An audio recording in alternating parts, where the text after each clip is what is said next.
ঘোষণা অনুযায়ী আগামী বছরের ফেব্রুয়ারির প্রথমার্ধেই অনুষ্ঠিত হতে যাচ্ছে ত্রয়োদশ জাতীয় সংসদ নির্বাচন।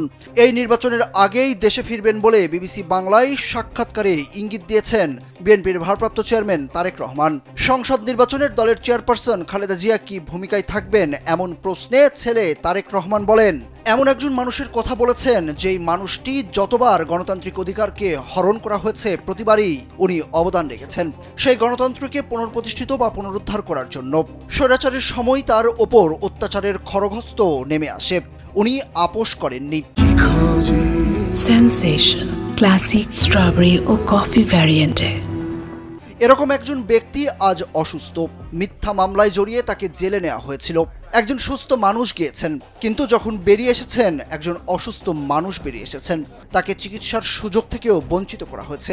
এই সবগুলোই ঘটনা দেশবাসী জানেন। তারপরেও যে মানুষটির এত বড় অবদান রয়েছে বাংলাদেশের গণতন্ত্রকে প্রতিষ্ঠিত করার। তারেক রহমান জানান, জনপ্রত্যাশিত যে নির্বাচনটি অনুষ্ঠিত হতে যাচ্ছে ওনার শারীরিক সক্ষমতা যদি অ্যালাউ করে নিশ্চয় উনি কিছু না কিছু ভূমিকা রাখবেন নির্বাচনে।